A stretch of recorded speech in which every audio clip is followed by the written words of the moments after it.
Louvado seja nosso Senhor Jesus Cristo, para sempre seja louvado. Seja bem-vindo mais uma vez ao canal Denis o Católico. Meus amados irmãos, estamos aí no quadro Liturgia da Palavra Dominical, onde nós refletimos, como eu digo sempre, todo domingo, a respeito daqueles textos que são propostos pela Igreja para o nosso crescimento espiritual, para o nosso aprendizado, segundo aquilo que é a vontade de Deus para a nossa vida. Estamos no 29º domingo do tempo comum, no ano C. E como eu gosto sempre de instruir, orientar, o ano C é um ano que é dedicado ao evangelista São Lucas. E por isso, todos os domingos, se você prestar atenção, não todos, mas na grande maioria dos domingos do ano, você vai ver os textos que são lidos do Evangelho e é tirado do Evangelho de São Lucas. Hoje nós iremos meditar um pouco sobre a oração e sobre a palavra de Deus como instrução para a nossa vida. Então, queria começar falando um pouco sobre a palavra de Deus, né? Aquilo que é extraído, tirado da segunda leitura de hoje, e depois nós falaremos um pouco sobre a oração e a importância da oração e a importância de rezar sempre. Na segunda leitura de hoje, o apóstolo São Paulo, na segunda carta a Timóteo, capítulo 3, a partir do versículo 14 até o capítulo 4 e o versículo 2, São Paulo vai trazer para nós a importância da palavra de Deus e como ela opera na nossa vida a formação, a capacidade de praticar a justiça e como somente ela nos direciona verdadeiramente para o caminho do Senhor. Vejamos, diz assim o apóstolo São Paulo: permanece firme naquilo que aprendestes e aceitastes como verdade. Então Paulo está dizendo a Timóteo e dizendo para mim e para você: permanece firme naquilo que aprendestes e aceitastes como verdade. Tu sabes de quem o aprendestes. Então, nós não aprendemos de qualquer pessoa, nós aprendemos da igreja. O apóstolo São Paulo, escrevendo aos Coríntios, principalmente ali no capítulo 11 da primeira carta aos Coríntios, quando ele vai falar sobre a forma de celebrar a Eucaristia, ele vai dizer: aquilo que eu aprendi, aquilo que eu recebi dos apóstolos, e como foi também passado para eles, conforme aquilo que o Senhor ensinou. Na noite em que foi entregue, o Senhor tomou o pão, deu graças, partiu e deu aos seus discípulos, dizendo: tomai todo e comei. Da mesma forma fez com o cálice da nova e eterna aliança. E assim São Paulo vai dizer: assim como eu aprendi, eu passo para vocês.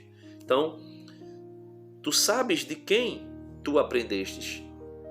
Então São Paulo aprendeu de Cristo, aprendeu também dos apóstolos e passa adiante. Então nós não aprendemos de qualquer pessoa, nós aprendemos da igreja, segundo os ensinamentos que a igreja recebeu do próprio Cristo. Desde a infância conheces as Sagradas Escrituras, e aqui São Paulo falava do Antigo Testamento, da Septuaginta, podemos assim dizer, né? Dos textos do Antigo Testamento. Então, Timóteo tinha conhecimento das Sagradas Escrituras. Nós hoje, graças a Deus, temos conhecimento não somente do Antigo Testamento, mas do Novo Testamento, que foi, vamos dizer assim, que brotou, que nasceu como um rio de dentro da igreja. A igreja, ao longo do seu germinar, né, ali nos primórdios da igreja, a igreja vai sendo instruída pelos apóstolos por cartas, por textos, e esses textos foram compactados e formaram-se o Novo Testamento. Na pessoa de São Damaso I, o Papa, que dentro daqueles concílios que aconteceram ali no início da igreja, ele determina quais são os livros considerados inspirados. Então, desde a infância, Timóteo tinha conhecimento das Sagradas Escrituras e gostaria que todas as pessoas também tivessem conhecimento desde a infância. O que é que o autor do Deuteronômio vai dizer? inculca na cabeça do teu filho, né, os preceitos do Senhor, e ele não se desviará nem para a direita nem para a esquerda. Assim também diz um provérbio. Ou seja, a palavra de Deus, quando ela é ensinada desde a tenra idade, a criança não se desviará. E se por um acaso aconteceu de se desviar, não é por culpa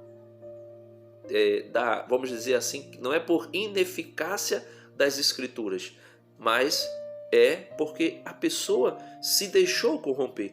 O apóstolo São Paulo, escrevendo aos Coríntios, na sua segunda carta, vai dizer que as más companhias corroem os bons costumes. Então, não é uma falha da Escritura. Por quê? Porque nós vamos ver o que é a Escritura. Ele continua dizendo, né? Elas têm, né, as Escrituras, elas têm o poder de comunicar a sabedoria que conduz à salvação pela fé em Cristo Jesus. Então veja que as Escrituras não são ineficazes. Elas têm, né, o poder de comunicar a sabedoria que conduz à salvação pela fé em Cristo Jesus. E essa sabedoria não é uma sabedoria humana, não é uma sabedoria adquirida porque a pessoa estudou, podemos assim dizer, estudou muito diversos temas, né, temas dentro daquilo que é as ciências humanas, daquilo que é a antropologia e tudo mais. Não, essa sabedoria é divina, vem do alto. São Tiago vai dizer em sua carta, se vocês querem sabedoria, peçam a Deus, que com alegria eles vos dará, porém sem duvidar, pois aquele que duvida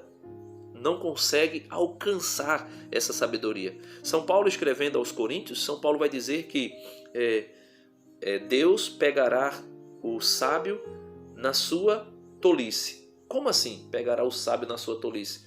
Ele vai dizer, por quê? Porque a sabedoria dos homens para Deus é loucura, e a sabedoria de Deus para os homens é loucura. Então ele diz, por isso pegarei o sábio na sua tolice. Porque aquele que pensa, São Paulo diz, aquele que pensa que sabe muito ou que sabe demais, ainda não sabe o que deveria saber, ainda não aprendeu o que deveria saber. E essa sabedoria divina produz salvação em nós. Por quê? Porque a partir dela nós iremos agir segundo a mentalidade de Cristo e não a mentalidade do mundo. Quando Pedro, o apóstolo São Pedro, primeiro Papa, foi tentar persuadir Jesus a não descer para Jerusalém, porque Jesus dizia que quando descesse para Jerusalém seria morto. Então São Pedro vai dizer, não, Senhor, que nada disso te aconteça, nós não permitiremos que isso te aconteça. O que foi que Jesus disse?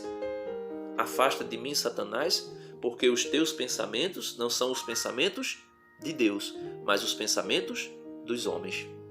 E o Antigo Testamento, em diversos textos, vai revelar para nós que os pensamentos do Senhor são mais elevados do que os pensamentos dos homens. Os planos de Deus são superior ao plano dos homens. Então essa sabedoria que produz vida e que brota das Sagradas Escrituras não é uma sabedoria humana. Por que não é uma sabedoria humana? Veja, ele vai dizer, toda a Escritura, né, continuando a segunda leitura de hoje, versículo 16, toda a Escritura é inspirada por Deus. Por que essa sabedoria que brota da Sagrada Escritura não é humana? Por quê? Porque estas Escrituras são inspiradas por Deus e útil para ensinar. Veja, são inspiradas por Deus e útil para ensinar, né? Útil para ensinar, para argumentar.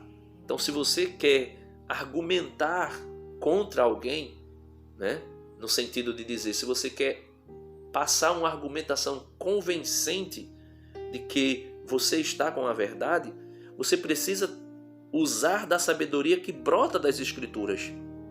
Ensinar para argumentar, né? Tanto é útil para ensinar, para argumentar, para corrigir. Se teu irmão está no erro, o autor da carta de São Tiago, né, o bispo de Jerusalém, no último capítulo, capítulo 5 de sua carta, ele vai dizer, se o teu irmão se desviar do caminho do Senhor e tu for até ele e orientá-lo, corrigi-lo, né, admoestá-lo para retornar ao caminho do Senhor, ele vai dizer que tu salvastes a alma daquele teu irmão. Então, essa correção deve ser, porém, uma correção fraterna. Não pode ser uma correção no egoísmo, na vaidade, na prepotência, num espírito de superioridade, mas deve ser um ensinamento dentro da humildade. E essa correção feita na caridade, no amor, na humildade, traz de volta a pessoa que se desviou para o caminho do Senhor. E nesta mesma escritura nós alcançamos sabedoria também para educar na justiça. Veja, para educar na justiça todos os homens, a fim de que o homem de Deus ou a mulher de Deus, né? A gente, quando usa o homem de Deus nas escrituras, se fala do gênero humano, né?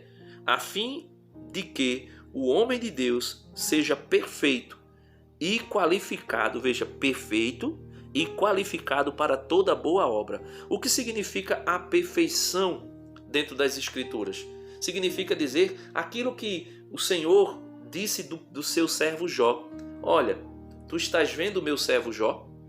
Ele é homem íntegro, justo, temente a mim e se afasta do mal. Então esta é a perfeição. Assim também foi dito de José, o pai adotivo de Jesus. Disse que José era homem justo e irrepreensível. Ou seja, a gente repreende alguém que errou. Então, quando a pessoa não erra, a pessoa é irrepreensível. Então, o homem de Deus que adquire a sabedoria das Escrituras, ele se torna um homem perfeito, né, para que seja perfeito e qualificado para toda boa obra. E São Tiago vai dizer na sua carta que todo aquele que sabe fazer o bem, ou seja, que sabe fazer uma boa obra e não faz, este peca contra Deus e contra o seu próximo. Então, fazer essas boas obras, ser perfeito, ser qualificado, ser justo, e ser justo aonde? Como? E diante de quem? Diante de Deus e de Cristo Jesus, que há de vir a julgar os vivos e os mortos. E em virtude da sua manifestação gloriosa no fim dos tempos e do seu reino. Aí nós precisamos ser justos diante dos homens? Não. Diante de Deus e diante de Cristo Jesus. Não importa a minha justiça diante dos homens. Por quê? Porque mesmo que eu seja justo diante dos homens, algumas pessoas não me olharão como uma pessoa justa, mas me olhará como uma pessoa vaidosa, prepotente, que busca a vanglória, que busca se, vamos dizer assim, promover pelo bem que pratica. Apesar que São Mateus, escrevendo o seu evangelho, no capítulo 5 de São Mateus, quando o Senhor Jesus vai nos ensinar que nós somos sal da terra e luz do mundo, nosso Senhor Jesus Cristo vai dizer que nós, como luz, não podemos ficar às escondidas. Nós devemos ficar à vista, né? Jesus vai dizer lá em São Mateus, capítulo 5, para que as nossas boas obras, feitas diante dos homens, sirva para que os homens, vendo as nossas boas obras, glorifiquem ao Pai que está nos céus. Então, nós precisamos sermos, vamos dizer assim, sábios, capacitados para toda boa obra diante de Deus. Também que seja manifestado essa nossa luz diante dos homens. Então não é porque a gente, o autor vai dizer que a gente precisa estar diante de Deus assim, que a gente também vai se ausentar de fazer algo bom diante dos homens. Por quê? Porque contanto que a gente faça essas coisas diante dos homens para a glória de Deus e não para a nossa vanglória, está correto, está dentro daquilo que é a vontade de Deus. E ele continua dizendo assim, retomando aqui, diante de Deus e de Cristo Jesus, que há de vir julgar os vivos e os mortos, em virtude da sua manifestação gloriosa no último dia e do seu reino.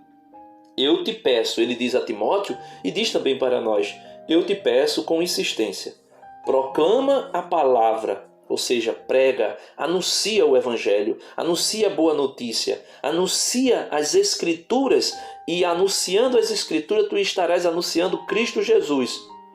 E ele vai dizer, insiste nesse anúncio, oportuna ou importunamente. Ou seja, de toda forma, mesmo que seja oportuno, anuncia. Se não for oportuno, anuncia também, né?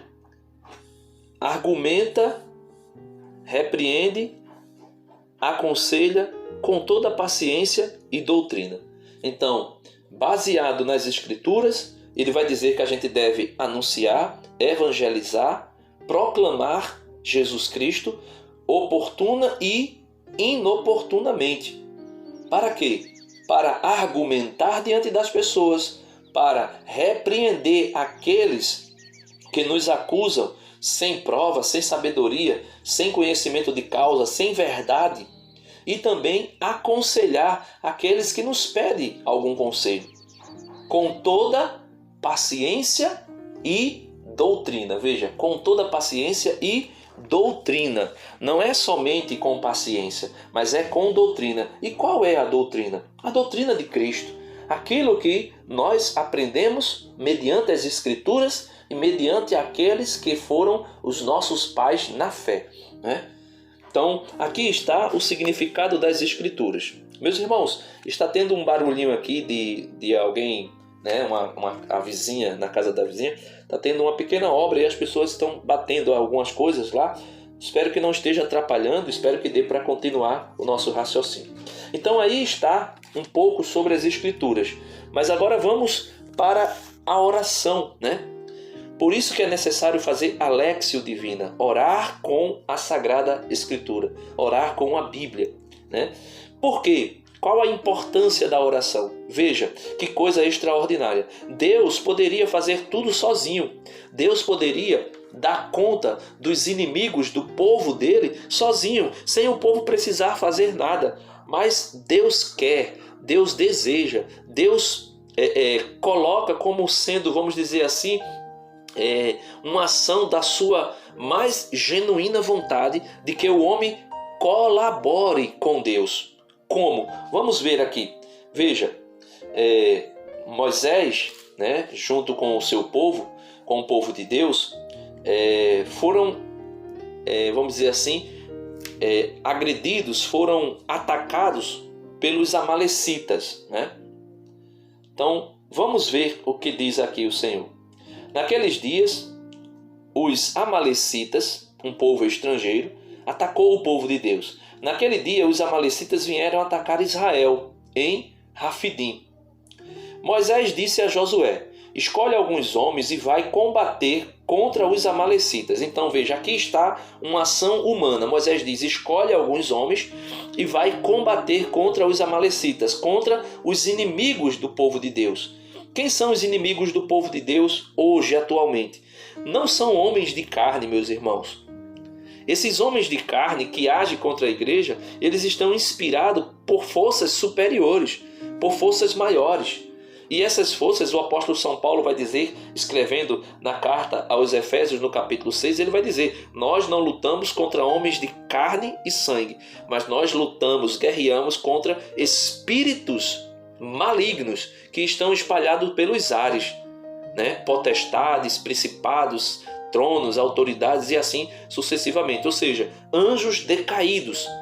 Então essa guerra que aparentemente é humana, quando Moisés diz a Josué, escolhe alguns homens e vai combater contra os amalecitas, essa guerra que aparente é humana, existe por trás dela uma ação espiritual, uma guerra espiritual, um combate espiritual, e esse combate espiritual só pode ser vencido pela oração. E é exatamente por isso que ele vai dizer, amanhã estarei de pé, Moisés, no alto da colina, com a vara de Deus na mão.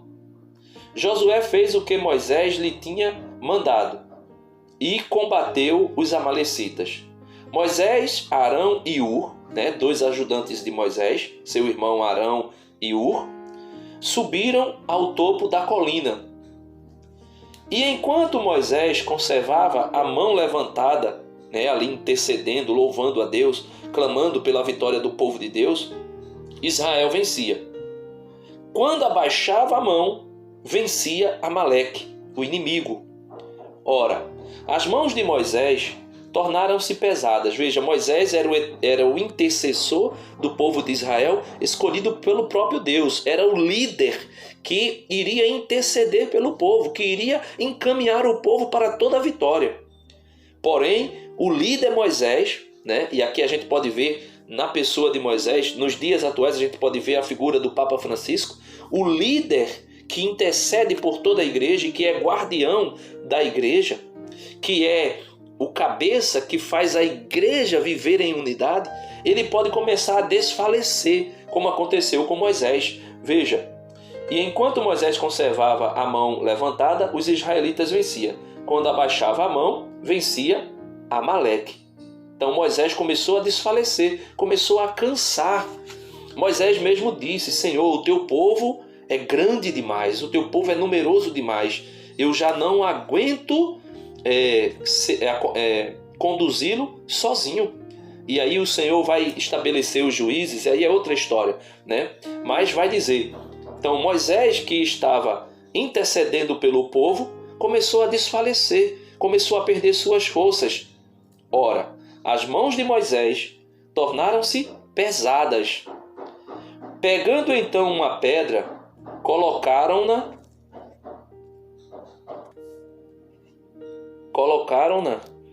debaixo dele.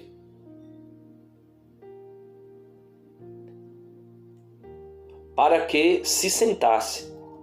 E Arão, veja, Arão e Hur, um de cada lado, sustentava as mãos de Moisés. Assim suas mãos não se fatigaram até ao pôr do sol.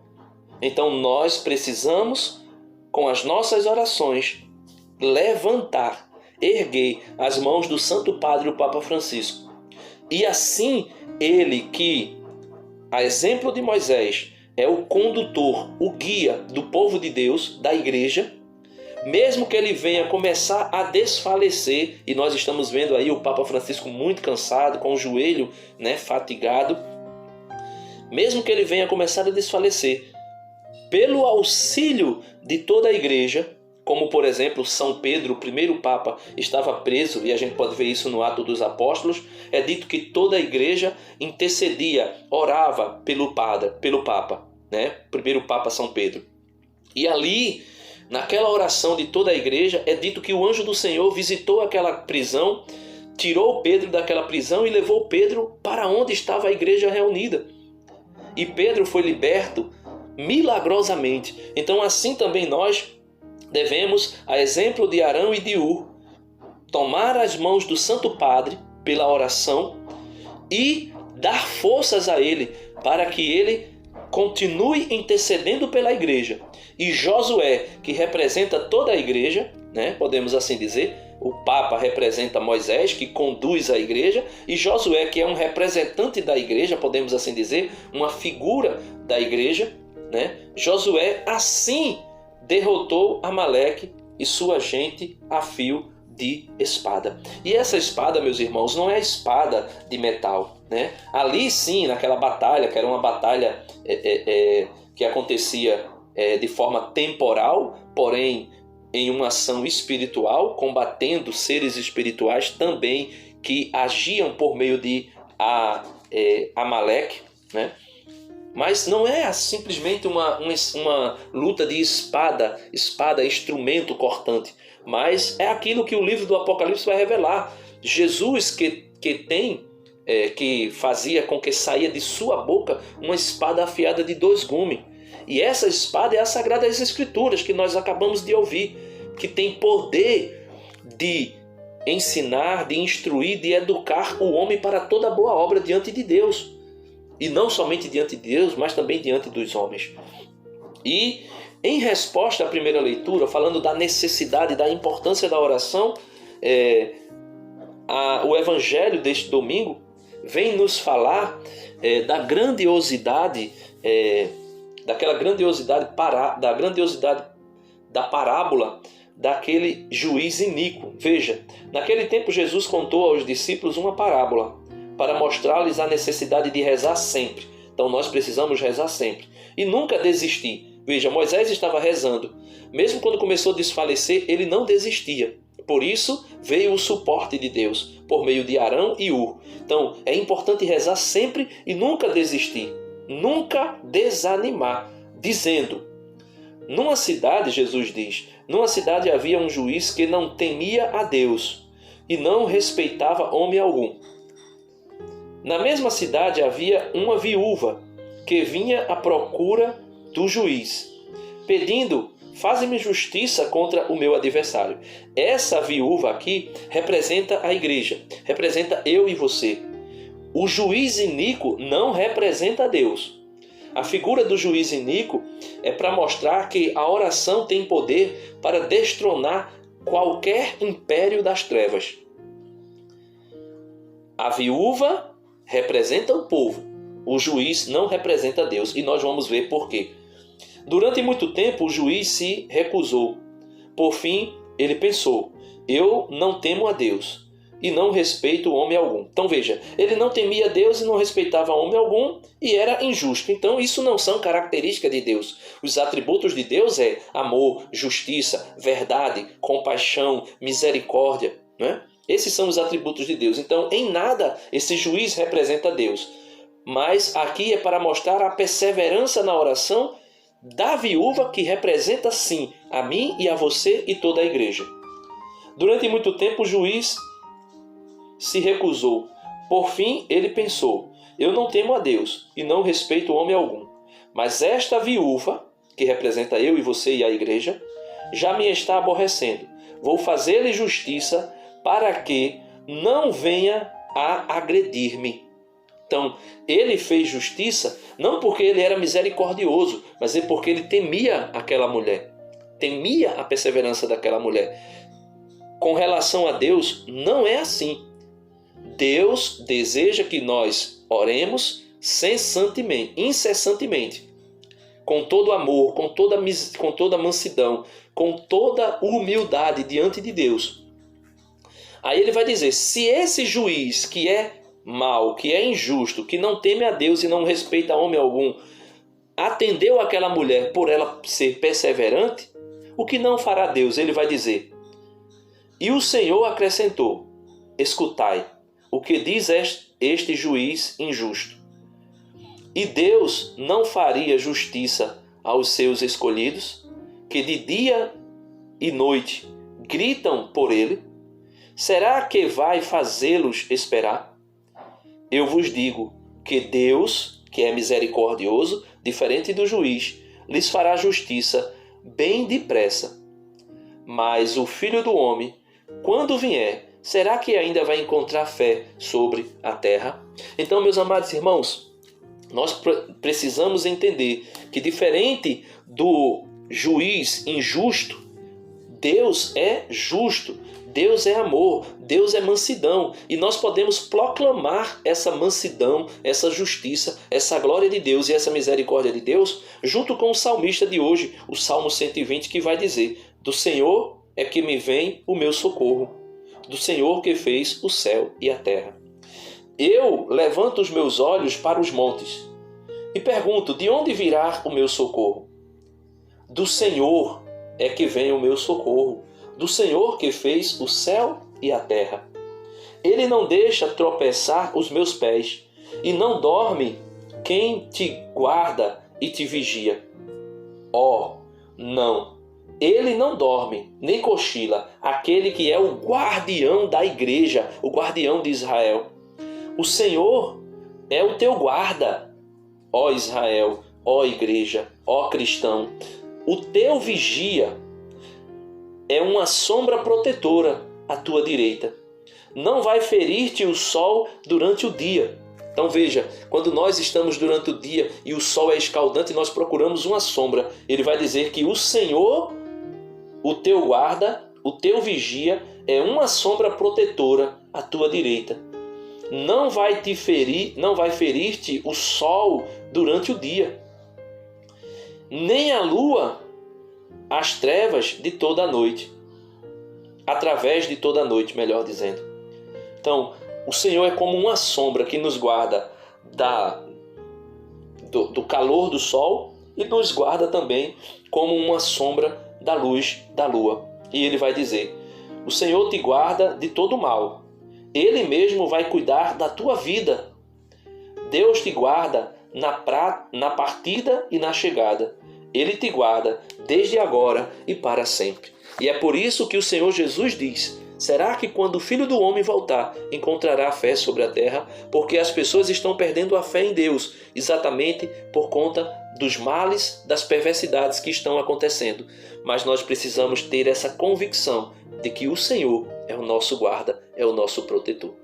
Então, Deus abençoe você. Se você gostou do vídeo, dá uma curtida aí no vídeo. Se você não é inscrito ainda, se inscreve e clica no sininho para receber todas as notificações do canal. E também eu te peço, compartilha esse vídeo com os teus amigos, familiares e irmãos. E que o Senhor nos abençoe e que o Senhor nos guarde na sua misericórdia. Amém.